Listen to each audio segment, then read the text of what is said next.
Greetings. Every now and then I want to occasionally make a quick and short video where I briefly touch on a subject which I find of interest and which I think others might find interesting as well. This would be the first video in that regard. I think I'll probably begin the title of each video with the words "in brief." So anyway, I was looking at Yeshiva University's YU Torah online site, which can be found at yutorah.org. The site has all kinds of materials relevant to the rabbinic Jewish paradigm, such as biblical texts and commentaries on those biblical texts and liturgical texts, Jewish liturgical texts. And while doing so, I wound up browsing this Aramaic liturgical text.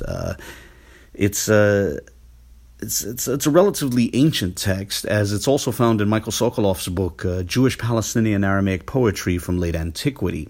And anyway, here I wanted to look at one line in particular. In this online version, it's the 18th line. So I'm going to zoom in on this real quick. And the first part reads, Tzahil Hawa Lebe de Moshe, or the heart of Moses rang out. And think of it as like ringing out with joy, ringing like a bell. And then it continues, Wehadai de Hawa Rahmana Apologist dide, which means, and he, i.e. Moses, was overjoyed that the merciful one, the merciful God, was a defender of him. Now, I wanted to focus in this particular brief video on two words, Rahmana and Apologos. So, the word Rahmana is actually the exact Aramaic equivalent of the Arabic word Ar-Rahman. Now, for example, as many know, almost all the chapters or suwar of the Quran begin with the phrase Bismillah ar-Rahman ar-Rahim, in the name of God, the merciful, ar-Rahman, the compassionate. So these two terms, ar-Rahman and Rahmana, are their equivalents. And with both the Aramaic term Rahmana and this Arabic term ar-Rahman, you have the same word, Rahman, which means merciful, and then attached to it is the definite article.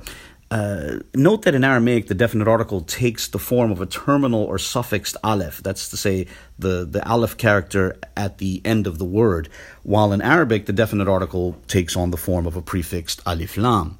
So that would really be the only differences between these two words, is the definite, aside from the scripts, of course, are the definite articles, because Aramaic and Arabic have definite articles. As for the base word itself, they're spelled exactly the same.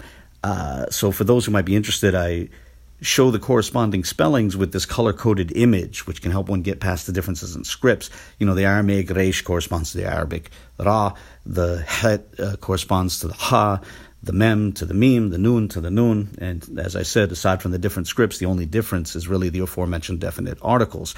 Now, the word Rahmana aside, the other word I'm interested in, which relates to the title of this video, is the word apologos. Now, this is actually a loanword borrowed from Greek. It relates directly to the word apologia, which means an account or defense. Many Christians who are interested in apologetics know that the related term comes up in the Greek text of 1 Peter 3:15. It actually appears a few other times in the New Testament. And related words also appear in the Septuagint. Like, for example, the participle form, apologumenon, I'll try to zoom in on it here. Should be right at the center of your screen now. This is in Jeremiah 38:6, this word apologumenon. Now, Jeremiah 38:6 in the Septuagint corresponds to Jeremiah 31:6 in translations based on the Masoretic version of Jeremiah.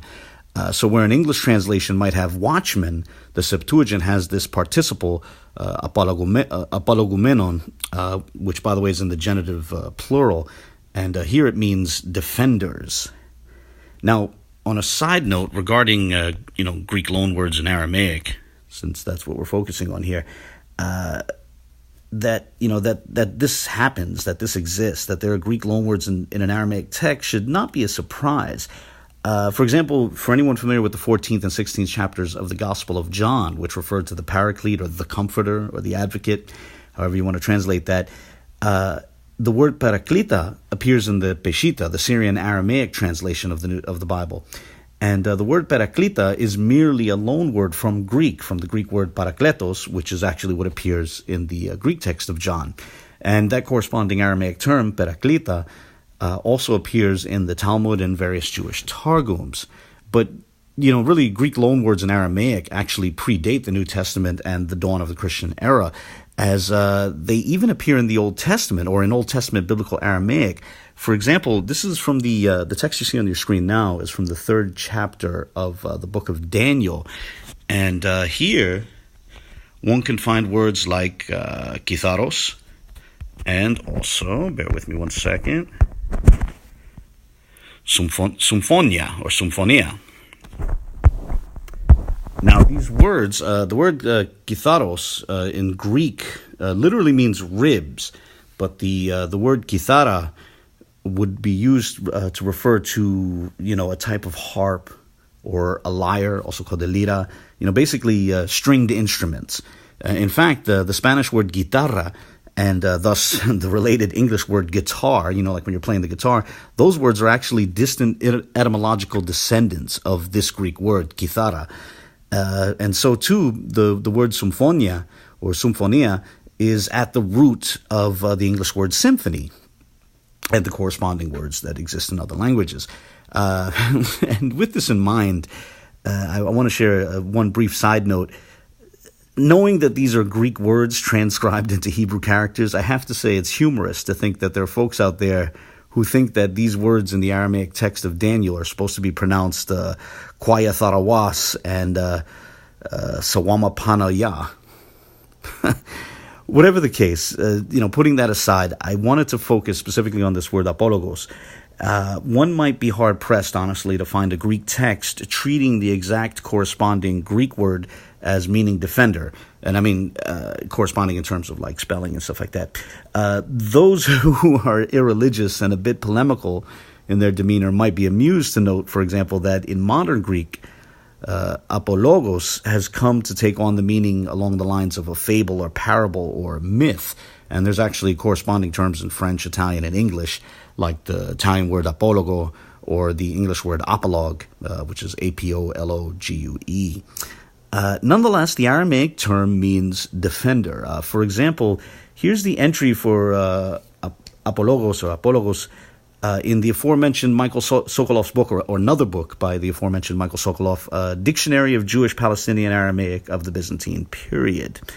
So the relevant liturgical text, which I'll turn back to now, was saying that God, or the merciful one, the merciful God, the Rahmanah, Ar-Rahman, if you will, the merciful God was the defender of Moses. In other words, God would engage in a defense of Moses. So we might say, therefore, with the underlying Greek term in mind, that God engaged in a sort of apologia on Moses' behalf.